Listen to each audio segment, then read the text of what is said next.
Hello students, welcome to Grammar Vista. और आज के इस वीडियो लेक्चर में हम डिस्कशन करेंगे नाउन और उसके टाइप्स के बारे में।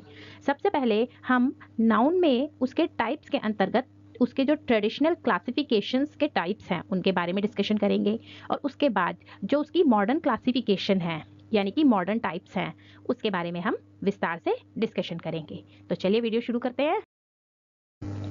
पहले हम जानेंगे कि नाउन किसे कहते हैं। The name of anything that we can think of is called a noun. कोई भी ऐसी चीज जिसको हम नाम से सोच सकते हैं वो नाउन कहलाती है।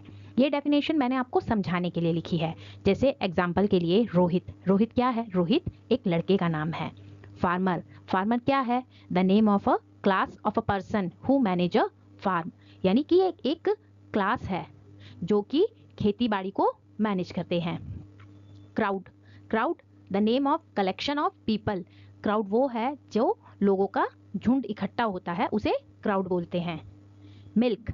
Milk the name of substance, यानी कि मिल्क एक चीज का नाम है, एक तत्व का नाम है। पांचवा एग्जाम्पल है sweetness the name of quality. तो ये सब क्या है? ये सब हमारे नाउन के एग्जाम्पल्स हैं। अब हम बात करते हैं काइंड्स ऑफ नाउन की। ट्रेडिशनल ग्रामर के अनुसार नाउन के 5 प्रकार होते हैं। पहला है प्रॉपर नाउन, जिसे व्यक्तिवाचक संज्ञा कहते हैं। दूसरा कॉमन नाउन, जिसे जातिवाचक संज्ञा भी कहते हैं। तीसरा है कलेक्टिव नाउन या समूहवाचक संज्ञा, इसको हम हिंदी में समूहवाचक संज्ञा कहते हैं। चौथा है मैटीरियल नाउन, जिसे हिंदी में द्रव्यवाचक संज्ञा कहते हैं। और पांचवा है एब्स्ट्रैक्ट नाउन, जिसे भाववाचक संज्ञा कहते हैं। तो ये तो 5 तरह के, ये जो आप काइंड्स देख रहे हो नाउन के, ये हमारे ट्रेडिशनल ग्रामर में होते हैं। इन 5 नाउन्स के को डिटेल में डिस्क्रिप्शन में रीड करने के बाद हम मॉडर्न नाउन्स के काइंड को भी समझेंगे। सबसे पहले हम बात करते हैं प्रॉपर नाउन की, जिसे हम हिंदी में व्यक्तिवाचक संज्ञा कहते हैं। प्रॉपर का मतलब क्या होता है? प्रॉपर का मतलब होता है वंस ओन, हमारा अपना, खुद का, बहुत खास। तो अब इस चीज को हम समझेंगे। The name of a particular creature, place और thing is called a proper noun. मतलब कि किसी चीज का अपना खुद का नाम, वो नाम किसी व्यक्ति का भी हो सकता है, किसी क्रिएचर का भी हो सकता है, किसी जगह का भी हो सकता है और किसी चीज का भी हो सकता है। जैसे कि रोहित। रोहित क्या है? Rohit the name of boy, एक पर्टिकुलर लड़के का नाम है। इसी तरह प्रीति एक लड़की का नाम है। ये प्रीति जो है ये एक लड़की है, लेकिन इसके लिए खास क्या है? अपना खुद का नाम। तो ये क्या है? ये प्रॉपर नाउन की कैटेगरी में आता है। अब इसी तरह India. India the name of particular country, किसी देश का अपना खुद का नाम इंडिया, ये किस में आता है? ये प्रॉपर नाउन में आता है। ऐसे ही Yamuna the name of particular river, किसी नदी का अपना खुद का नाम। मैंने आपको क्या बताया था? प्रॉपर मीन्स वंस ओन, हमारा अपना खुद का कुछ खास। Ramayana the name of particular holy book. तो ये एक होली बुक्स तो बहुत सारी होती हैं, लेकिन अगर उनको उनके नाम से पुकारा जाए तो वो प्रॉपर नाउन की कैटेगरी में आती है, क्योंकि ये उनका खुद का अपना पर्सनल नाम होता है। ऐसे ही Monday the name of particular day. Day बहुत सारे होते हैं, लेकिन मंडे उसको, उस दिन को अगर किसी नाम से पुकारा जाता है या फिर आपको पता है कि उस दिन का नाम क्या है, तो वो प्रॉपर नाउन की कैटेगरी में आते हैं। तो ये तो कुछ आपके एग्जाम्पल्स थे जो ये डिफाइन करते हैं कि प्रॉपर नाउन, जिसे हम हिंदी में व्यक्तिवाचक संज्ञा कहते हैं, क्या होते हैं। अब बारी आती है कॉमन नाउन की, जिसे हम हिंदी में जातिवाचक संज्ञा भी कहते हैं। जातिवाचक संज्ञा जैसे नाम से ही स्पष्ट है कि ये किसी चीज की जाति का बोध कराता है। अब इसकी डेफिनेशन देखते हैं। A name given in common to every creature, place और thing of the same kind और class is called a common noun. कहने से मतलब क्या है कि किसी भी क्रिएचर में जो एक जैसी चीज है, सेम काइंड, एक जैसी चीज है, स्थान है, या फिर कोई भी व्यक्ति है, कुछ भी है, कोई भी पर्टिकुलर थिंग्स जो एक जैसी दिखती हैं, उनको हम कॉमन नाउन की कैटेगरी में रखते हैं। जैसे एग्जाम्पल के लिए बॉय। बॉय क्या है? लड़का है। लेकिन मान लीजिए 5-6 लड़के एक साथ बैठे हैं, किसी का नाम सुरेश है, किसी का रवि है, किसी का शंकर है, लेकिन इन सब बॉयज के नाम तो अलग अलग हैं। कॉमन चीज क्या है इसमें? कि वो सारे एक लड़के हैं। दूसरा एग्जाम्पल लेते हैं। इसी तरह लड़कियों को ले लीजिए, गर्ल को ले लीजिए। अब बहुत सारी लड़कियां सीता, गीता, रमा, मीना सब साथ में बैठी हैं। इनमें अगर सबके नाम आपको पता है तो ये क्या है, प्रॉपर नाउन है। और किसी का भी नाम आपको नहीं पता है तो आप सामने वाले से, जब दूसरे व्यक्ति से बात करोगे तो क्या कहोगे कि वहाँ लड़कियाँ बैठी हुई हैं या वहाँ लड़कियाँ खड़ी हुई हैं। तो इन सब में कॉमन क्या हुआ, जो लड़कियां हैं वो शब्द कॉमन हुआ। तीसरा एग्जाम्पल, कंट्री। कंट्री यानी कि बहुत सारे देश हैं हमारे संसार में, जैसे भारत, बांग्लादेश, पाकिस्तान, सिंगापुर, बहुत सारे देश हैं। इन सभी देशों में क्या चीज़ कॉमन है कि ये सब एक कंट्री हैं। तो कॉमन वर्ड क्या आ गया, हम क्या कहेंगे कि ये सब एक देश हैं। अब इसी तरह नदियों को ले लीजिए। नदियों के भी बहुत सारे नाम होते हैं, दुनिया में बहुत सारी नदियां हैं, गंगा, यमुना, कावेरी। तो अगर आपको इनका नाम पता है तो वो आपका प्रॉपर नाउन हो जाता है। लेकिन आपको इनको नाम से अगर डिफाइन नहीं करना है, बहुत सारी नदियां, भारत में बहुत सारी नदियां बहती हैं, तो नदियां क्या है, कॉमन नाउन है। नदियां तो बहुत सारी हैं जिनके 50 नाम है या फिर उससे भी ज़्यादा नाम है, लेकिन इन सब में कॉमन क्या है कि वो सब एक नदी है। बुक, बुक तो बहुत सारी होती हैं, हिंदी की भी होती है, हिस्ट्री की भी होती है, रामायण भी होती है। तो इन सब में कॉमन चीज़ क्या हो जाती है कि ये सब एक बुक हैं। ये सिर्फ मैंने आपको कुछ ही एग्जाम्पल्स के लिए नाम लिए हैं, आपको सिर्फ कैटेगरी पहचाननी है कि उन सब में कॉमन क्या है। किताबें तो बहुत सारी होती हैं, लेकिन कौन सी किताब, अगर नाम पता है तो प्रॉपर नाउन, और नाम नहीं पता है, सिर्फ आपको पर्टिकुलर कैटेगरी या फिर उसकी क्लास पता है, तो वो एक कॉमन नाउन कहलाता है। अब एक और एग्जांपल लेते हैं, डे। डे तो बहुत सारे होते हैं, रिपब्लिक डे भी होता है, इंडिपेंडेंट डे भी होता है, और मंडे, ट्यूसडे, वीकेंड डे भी होता है। तो ये सब क्या है, डे। इन सभी में क्या कॉमन, वही एक चीज़, डे कॉमन है। लेकिन अगर हमें ये पता चल जाए कि मंडे, कि उस डे का नाम क्या है, मंडे है, ट्यूसडे है, रिपब्लिक डे है, तो वो प्रॉपर नाउन बन जाएगा। और हमें नहीं पता है कि कौन सा डे है, तो वो कॉमन नाउन की कैटेगरी में जाएगा, क्योंकि डे के अंदर तो बहुत सारे डे आते हैं। एक चीज़ और ध्यान रखो बच्चों, कॉमन नाउन और प्रॉपर नाउन में जब हम प्रॉपर नाउन को लिखते हैं तो उसका फर्स्ट वर्ड कैपिटल लेटर में आता है। अब बारी आती है नाउन के तीसरे काइंड की, जिसे हम कलेक्टिव नाउन कहते हैं, और हिंदी में हम क्या बोलते हैं उसे, समूहवाचक संज्ञा, यानी कि जो कि एक समूह में होती है। समूह किसको बोलते हैं, जब बहुत सारी चीजें या बहुत सारे लोग इकट्ठे हो जाते हैं तो वो एक समूह कहलाता है। अब इसे परिभाषा के माध्यम से समझते हैं। The name of a collection of creatures और things is called a collective noun, यानी कि जब बहुत सारी चीज़ों का कलेक्शन हो जाए या क्रिएचर्स का कलेक्शन हो जाए। क्रिएचर्स से मतलब ये है कि कोई भी जो इस दुनिया में चीज़ एग्जिस्ट करती है उसका कोई भी चीज़ हो सकती है वो, तो अगर वो समूह में यानी कि एक से ज़्यादा एक ही जैसी इकट्ठी हो जाए एक ही स्थान पर, तो वो कलेक्टिव नाउन की कैटेगरी में आती है। एग्जाम्पल के लिए क्राउड, क्राउड भीड़ है, तो भीड़ में क्या होते हैं, भीड़ में बहुत सारे लोग इकट्ठे हो जाते हैं। दूसरा एग्जाम्पल आर्मी, आर्मी क्या है, आर्मी एक सेना है, और कैसे बनती है, जब बहुत सारे सोल्जर्स एक ही जगह इकट्ठे हो जाते हैं तो वो क्या कहलाते हैं, आर्मी कहलाते हैं।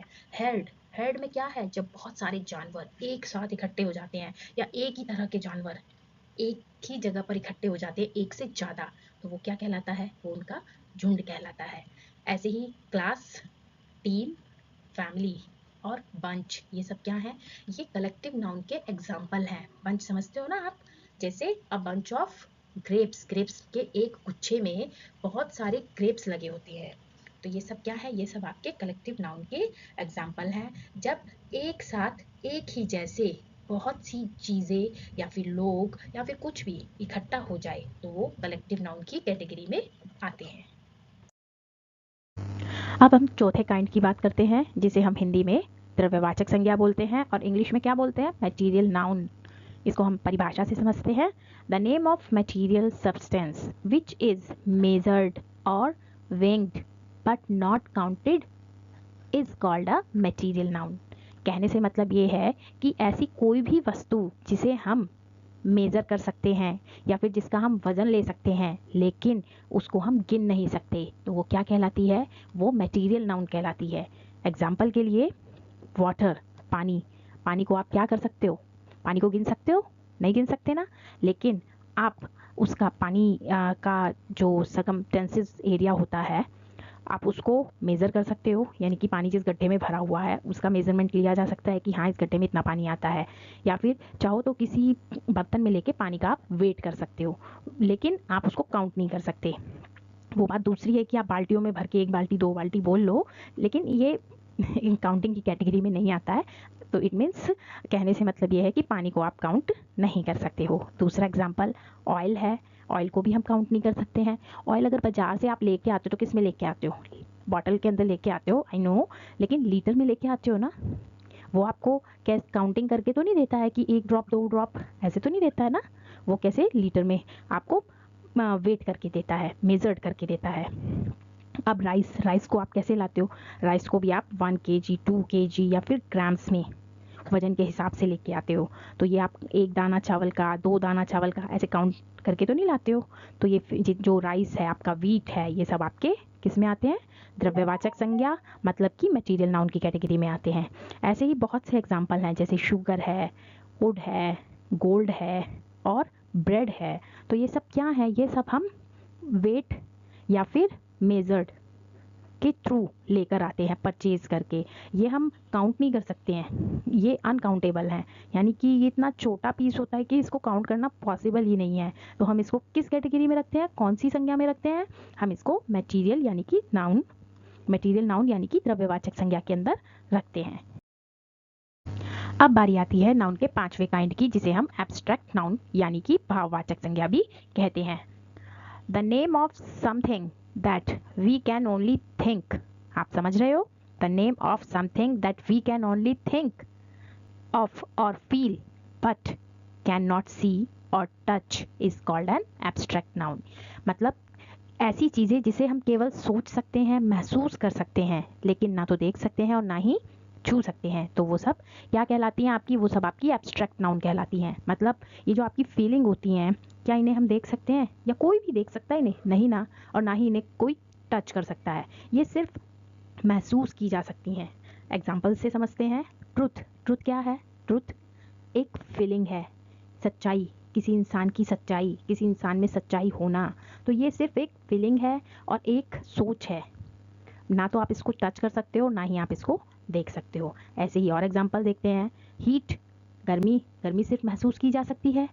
चाइल्डहुड सिर्फ जिया जा सकता है, आप उसके बारे में सोच सकते हो, लेकिन अपने बचपन को कभी आप छू नहीं सकते और ना ही देख सकते हो। सपनों में देखो, वो बात दूसरी है, रियलिटी में सिर्फ आप उसके बारे में सोच सकते हो। तो ये क्या है? ये सिर्फ आपकी एक फीलिंग है।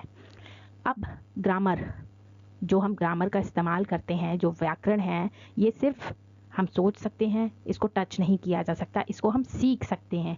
जो हम भाषा बोल रहे हैं मुंह से, क्या हम अपने शब्दों को पकड़ सकते हैं? नहीं, ये सिर्फ हमारी सोच है। ऐसे ही फिजिक्स, ये सब क्या है? ये सब एब्स्ट्रैक्ट नाउन के कुछ एग्जाम्पल हैं।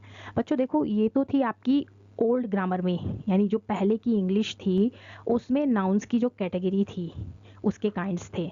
अब मैं आपको मॉडर्न नाउन के कुछ काइंड्स बताऊंगी।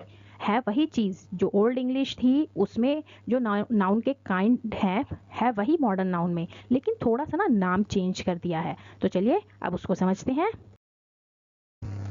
अब हम देखते हैं मॉडर्न क्लासिफिकेशन ऑफ नाउन, संज्ञा का आधुनिक वर्गीकरण, यानी कि आज की डेट में हम संज्ञा को कितने भागों में डिवाइड करते हैं और कैसे डिवाइड करते हैं।